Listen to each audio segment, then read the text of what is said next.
Hello students, good morning. Students, I think you might have known the fact that the unit test May 2020 are likely, unit tests May 2020 in all subjects are likely to be started very shortly. So keeping this the fact in view, we would like to start learning the first chapter in this first textbook Hornbill. Though the same chapter had been taught by me on my digital online class, each and everything was cleared, was explained in English and was translated into Hindi also. Those who attended my lecture, my class regularly could prove it that the same chapter had been explained. But since a number of students, I know it very well, a majority of students from both classes, class 11th Arts A and class 11th T3, okay, respectively, are still totally unaware of anything of this chapter. If they have already read, if they have personally read this chapter, I will surely appreciate them. And if they have not read this the chapter, so it will not be possible for them to write down the answers to the given questions correctly. So better keeping the importance of the upcoming tests known as unit test May 2020, let's start reading the first chapter. As you can see here, the name of the chapter is The Portrait of a Lady. This the chapter is to be started by us in this lecture. Okay, bete, I would like to write the meanings of these all expressions also. But first of all, I tell you here a brief chapter sketch. So kindly listen to my voice very carefully and attend this online video lecture very carefully, very intensively and attentively. As you can see here, the name of the chapter is, the entitled words are here, bete, The Portrait of a Lady. Now you may ask, sir, what do you mean by the word portrait? Bete, the word portrait stands for here. The word portrait stands for here. I write here the word portrait. Glossary. Okay. Chapter number first. CHAPTER. Chapter number first. The name of the chapter is The Portrait. TRAIT, Portrait of a Lady. Okay. Text. The name of the text is text first. The name of the text is Hornbill, which is known as English Reader, READER, Reader. This is the main course book, bete. Okay. And so far as I am concerned to the syllabus, the first 3 chapters have been decided, have been selected, okay, have been included in the syllabus as bifurcated for the upcoming unit test. Okay, that's why the importance of these all 3 chapters automatically increases in more and more numbers. Okay, that's why I suggest you to take the video very carefully, very sincerely. The Portrait of a Lady. The author's name is here Khushwant Singh. Okay, penned by PENNED, composed by Khushwant Singh, KHUSHWANT,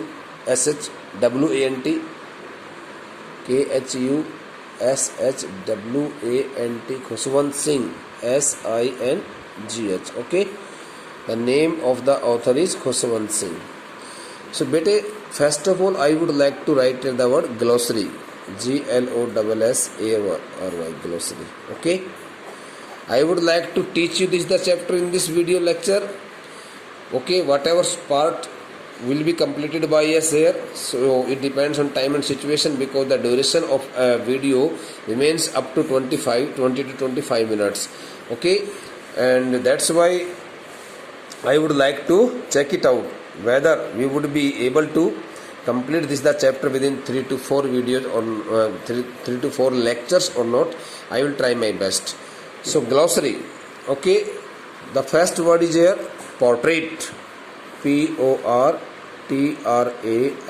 The word portrait stands for here meaning, word and meaning. First word is a portrait. Okay, portrait stands for here photograph,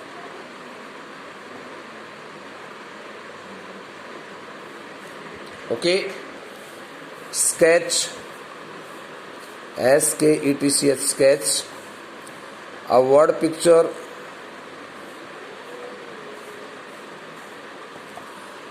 of a person's character, of a person's character, life and character. The word portrait, you mean pen portrait, brief sketch of a lady. Through this chapter, Khushwant Singh writes almost all those things which he experienced, okay, while living with his grandmother, both in his native village and in the city, where his parents had already set up their business and started living with their whole family.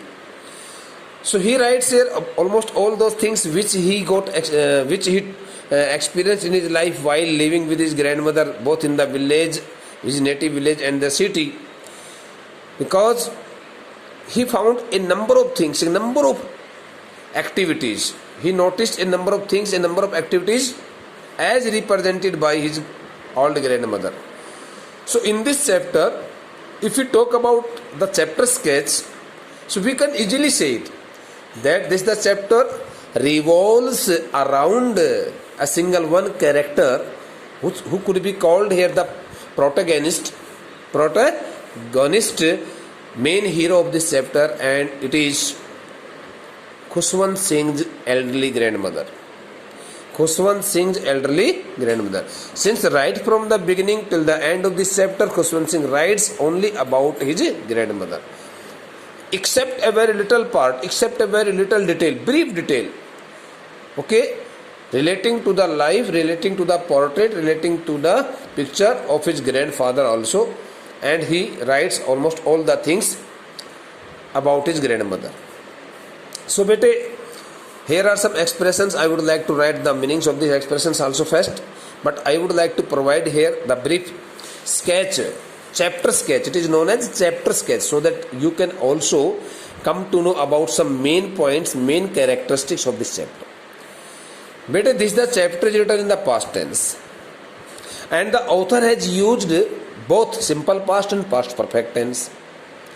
Okay, the tone of this chapter is neither so heart-soaking, nor so interesting. It is mixed. It is the part of mixed wordings, mixed reactions, mixed emotions. Bete, in this chapter, the author has also used two models, used to and would. Which two models have been used, bete? Used to and would. I would like to write the names of the model also, but first of all I tell you here, because the chapter sketch will also be written by me, okay, in on the page in written form, so that you can get help of my chapter and my wordings, and also be able to frame your answers, to frame your answer by yourself also on the basis of your self understanding.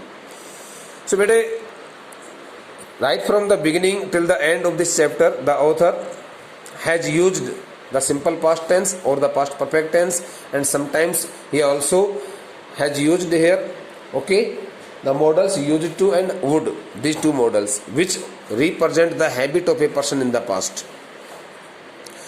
So while telling something about his grandmother, first of all he writes here in this chapter that, now I would like to explain the chapter in past tense.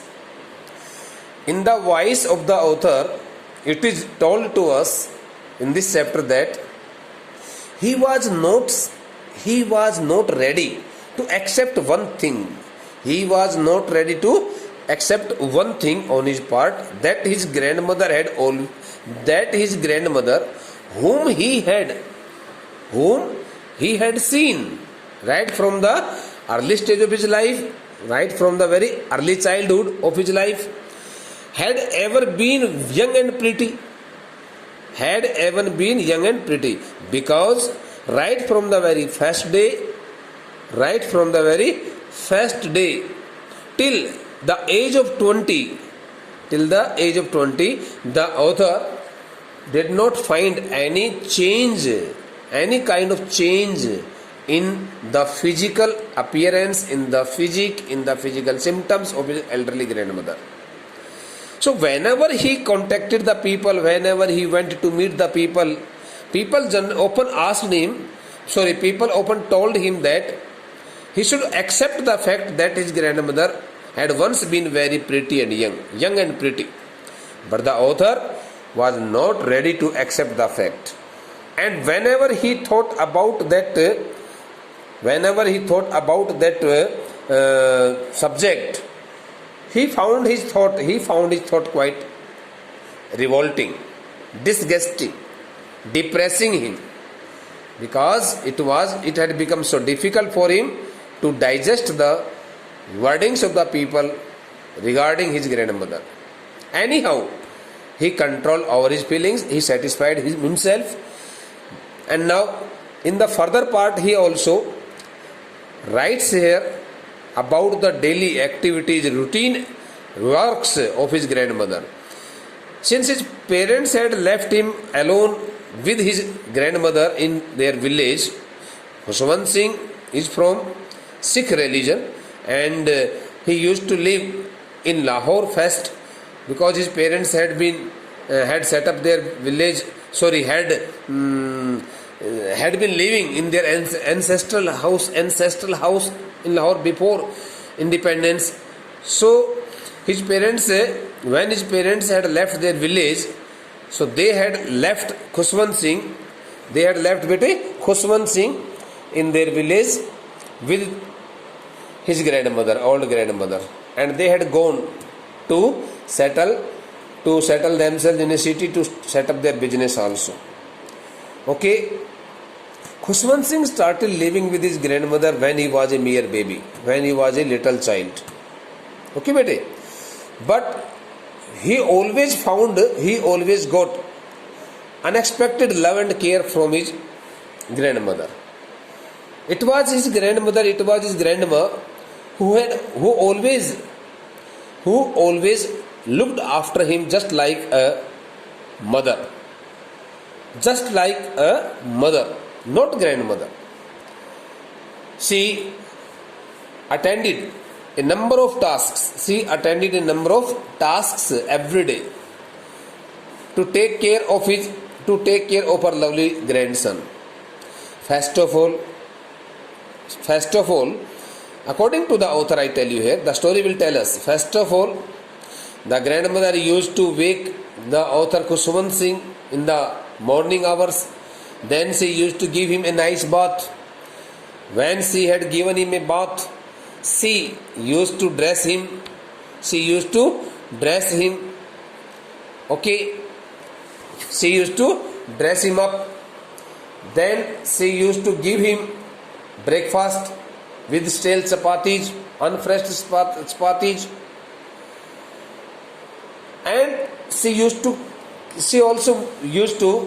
would, we may also use the model would also. She used to go. Okay, she used to take him to his school also every day. So how those old tasks were performed by the author's grandmother every day, and she never got tired. The author felt so much surprised, astonished whenever he looked at his grandmother, because his grandmother was really a very dedicated and obedient and dutiful lady. She followed her duties very sincerely. She never missed her routine works. Since she was a religious lady, she always kept her garland, her rosary in her hand, and she used to tell the beads of her rosary every time. She used to sing her prayer in monotonous sing-song voice. These all things will appear in the story, bete. So, dear students, in the chapter sketch, if I sum up the words in short form, so I would like to tell you here. Right from the beginning till the end, the chapter writes here about his grandmother. Okay, his grandmother, who was a religious lady, who was very dutiful, obedient, careful, loving, caring, sympathetic, kind, generous. Here are so many adjectives which we can add, okay, to the characteristics of the author's grandmother. When the author had completed his education, has completed his last education at the school of his village. So at the same time, he and his grandmother, both his grandmother and the author were called by the author's parents to live in the city. So they both went to city, but as soon as they went to city, they found themselves a bit separated. थोड़ा सा अलगाव हो गया उनके बीच में. And it was really a matter of great displeasure and unhappiness for both the author and his grandmother, since they had always been together. They had always been together in their village life, during their stay in the village or while living in the village also. But it was a turning point. When they had been called there and they started living in the city home, so the author's grandmother noticed some certain changes in their common relationship, because now the author had started going to, because now the author was admitted at some English medium school there in that city. The name of the city is not mentioned here, and he used to learn each and everything in English. He also learned some lessons in science and music also. His grandmother was not pleased. She got badly displeased hearing it all. So when the author returned his home, so he always told his grandmother that whatever he learned at school, but when his grandmother came to know about all those lessons which were not the part of her choice, so she got angry, bete. And she did not speak any word, because she knew it very well. If she objected to all the things, so it could also affect the career of her lovely grandson. So that's why she remained quite silent. But her silence represented her disapproval. Author कहता है कि जब मेरी दादी माँ कुछ बोलती नहीं थी तो मुझे ऐसा लगता था कि स्वीकृति भी नहीं मिल रही है मुझे. Thereafter, the author went to study at university. At some college in university campus. So when he started getting education at a university campus, he got himself completely separated from his grandmother, since he had started living there. But up to there, everything was normal. But when the author went to study, when the author went abroad to get higher education, so he thought that he would have to go there, he would have to stay there in some other country at least for a duration of 5 years. So it would be very difficult for him to meet his grandmother, and his grandmother had been so weak and old that she could hardly survive in the world for a long duration of 5 years. She could hardly maintain her existence there. So the author expected that before he returned his home after completing education, his grandmother would surely meet her death. But it did not happen. When the author went to the railway station, to go to abroad, his his grandmother also accompanied with him, and she also went to the railway station to see him off, to bid him farewell. And there the author's grandmother kissed the author's forehead, okay, with her lips, and the author took it, the last physical signs, okay, between their contacts. The author thought that it would be the last sign of their physical contact, and he would remember it forever. But when the author returned, when Khushwant Singh returned his home after completing his education from abroad, so he found that his grandmother was also standing there at the railway station. So he got badly surprised to see it all. His grandmother really had been so much attached emotionally and sentimentally to the author Khushwant Singh bete. And Khushwant Singh also loved his grandmother more than his parents in every respect. More than his parents in every respect. Bete, one more thing I would like to say here, I would like to tell you here, which should be included which is being included in the chapter sketch. Bete, in the last phase of this chapter, it is also told to us by the author that when the author came back to his home after completing education from abroad, he found a complete change in his grandmother's nature and behavior. His grandmother went to call the other ladies from his neighborhood, and she also brought an old partly damaged drum, and she getting help of the other women who had gathered there, started beating the drum and singing the songs of homecoming warriors. There, each and every person tried their best to persuade means Raji Karna, to persuade the grandmother not to exert her body so much, but she did not accept anyone's words, and she kept beating the drum. Consequently, as a result of it, she fell seriously ill, and she stopped talking to all persons of her family. She now lay down quite peacefully in her bed. In her bed stands for covering her body with a piece of cloth, and on the bed means laying on the bed. जब कोई चीज़ ओढ़ करके सोते हो तो in the bed, जब कोई चीज़ आप चारपाई पर वैसे लेट जाते हो तो उस विश्राम करते हो उसमें ऑन द बेड बेटे. So the author's family also found a complete change, unexpected change in the nature and behavior of the old lady, and they got highly surprised, but they had concluded that it was the end of their time. And meanwhile, the grandmother also called her family members had told that she was very near to her death and she was going to meet her death. But they did not believe in her words.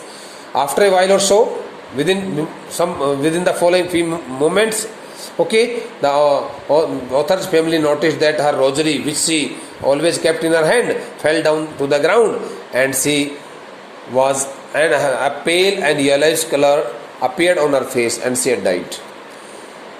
But one more thing has been left by me here as a part of the author's grandlady. I am sorry. When the author used to live in the village, so author's grandmother, his grandmother used to feed the stray dogs with the stale chapatis. She was really very generous lady. But in the city, she used to feed the sparrows. And feeding the sparrows became the pastime of her life. Pastime means hobby. The sparrows, thousands of sparrows had gathered around her cot, around her bed when she died, and they took no notice of the little crumbs of the bread which were thrown by the author's mother, okay, before them. All sparrows started expressing their grief and sorrow over the death of their friend, and of their beloved friend, and they sat there quite silently. They did not pay any attention to the little crumbs, means pieces of the bread as thrown by the author's grandmother. Sorry, the author's mother, I am very sorry. But when the author's grandmother's dead body was taken outside the house, all the sparrows which had gathered all around her dead body flew away quite silently. Okay, so this shows that the old lady was really very kind, sympathetic, generous person. So now bete, I would like to tell you here first of all the meanings of these words. The thought was almost revolving. The thought of almost expressions and their meanings.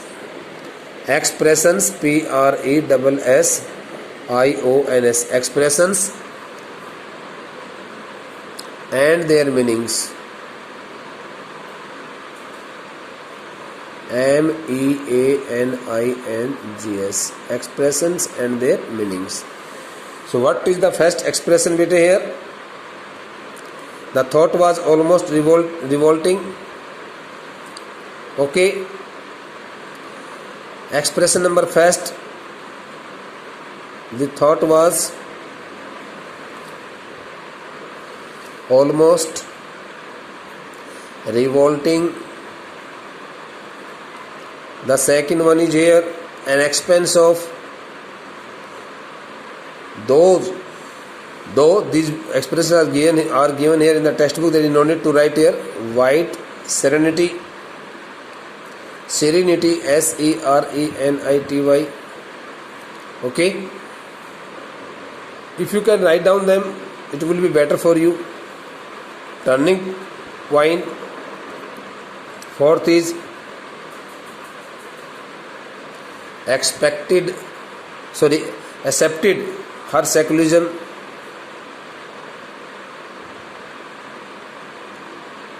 SECLUSION, seclusion with resignation.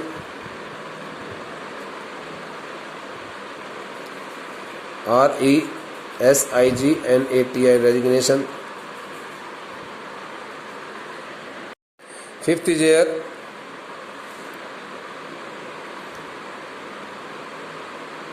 veritable bedlam of chirpings.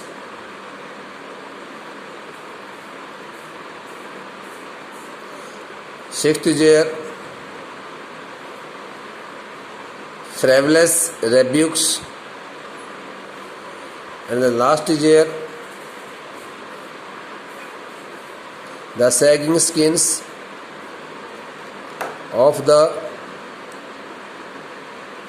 dilapidated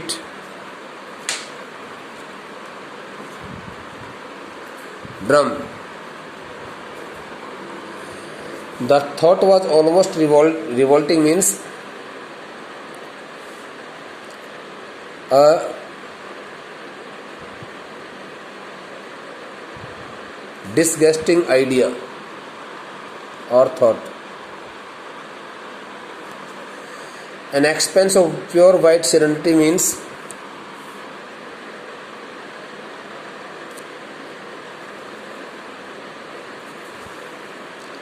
long expanse of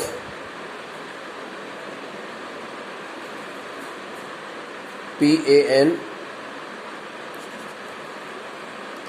expanse of pure whiteness oblique peace and calm. Peace and calm, CALM, calm. Quietness. Turning point, sudden change. SUNN, sudden change. CHANG, change in the relationship. Okay, turning point. Turning point. Accepted seclusion with resignation stands for here.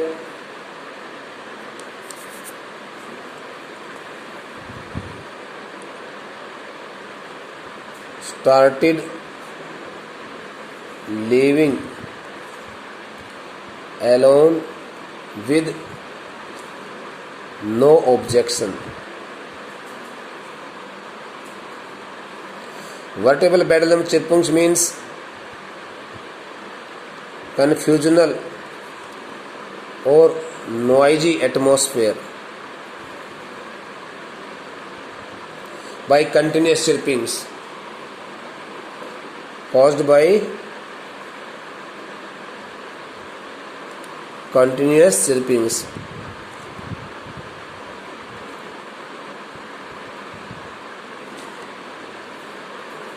chirpings. Okay बेटे. Frivolous rebukes means unserious scoldings. SCOLDINGS. Unserious scoldings. Suppose a sparrow comes very near to you and you just give a gesture of your hand like this. It is known as फ्रेवलेस रेब्यूक. आप उसको उड़ाना नहीं चाहते, उसको भगाना नहीं चाहते, बस हल्का सा अपने ऐसे कर दिया तो इसका मतलब वो वहाँ से भाग गई. The sagging skins of the dilapidated drum means partly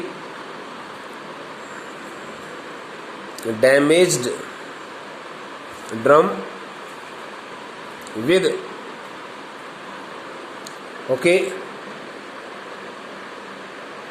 hanging down skins. ऐसा कोई एक बाजा या ढोलक जिसकी जो ऊपर से जो चमड़ा जो उसके ऊपर जो खाल लगाई जाती है वो खाल नीचे की तरफ झुक गई हो, नीचे की तरफ उसका झुकाव हो गया हो और वो अंदर की तरफ धंस रही हो बिल्कुल. इस प्रकार से कोई एक बाजा, कोई एक ढोलक जो काफ़ी समय तक यूज कर लिया जाता है, जो बीच में से थोड़ा टूट भी जाता है, उसके लिए लगाया जाता है ये सब शब्द. तो बेटे these are the words expression and I have written their meanings here. Sudden change, transformation in situation, sudden change in situation in relationship here, in common relationship relations. ये यहाँ पर इस चैप्टर के हिसाब से लिखा है, मैंने हेयर लिख दिया है. आम जो संबंध होते हैं उसमें कोई परिवर्तन आ जाता है, उसके लिए टर्निंग पॉइंट लगाए बेटा यहाँ पर. The thought was almost revolting, मतलब ऐसा विचार, अनबिलीवेबल थॉट भी कह सकते इसको, जो विश्वास करने योग्य ना हो. अनबिलीवेबल थॉट भी लिख सकते हो आप इसको. अनबिलीवेबल थॉट, उस विचार को जब भी कभी वो विचार आता तो उसके दिमाग में तो विश्वास नहीं कर सकता, तो उस विचार को लेकर के उसकी दादी माँ कभी बहुत ज़्यादा सुंदर और जवान रही होगी. एक्सपेंस प्योर वाइट सेरेनिटी का मतलब जैसे आपने देखा वो लैंडस्केप वगैरह का जो दृश्य होता है ना, उसी प्रकार से उसकी दादी माँ हमेशा बिल्कुल शांतचित्त माहौल में रहती थी, सादगी में रहती थी, बिल्कुल ऐसे लगती थी जैसे कि मानो बहुत ही ज़्यादा देवदूत हो, just like an angel. Turning point ये बताया दिया. एक्सेप्टेड सेकुलरिज्म में सेपरेशन के लिए होता है, उसका अपना जो अलगाव हुआ था. Accepted the separation with no objection, started living alone with no objection, किसी प्रकार की कोई विरोध ना करते हुए अकेले में रहना शुरू कर देना. वेरिटेबल बेडलम चिरपुंग्स का मतलब होता है जो शोर शराबे से युक्त जो होना, चहचहाट होती है, उससे कन्फ्यूजनल एक और नॉइजी एटमॉस्फेयर क्रिएट हो जाता है. फ्रेवलेस रिव्यू का मतलब मैंने बताया दिया इशारा करके, हल्का से किसी को धमकाना, ऐसे भगाना. और ये फटा पुराना एक कोई ढोलक होता है उसकी तवचा नीचे की तरफ लटक जाती है, उसके लिए आता है. ओके बेटा, the rest of the things will be discussed by us in the next lecture. Thank you.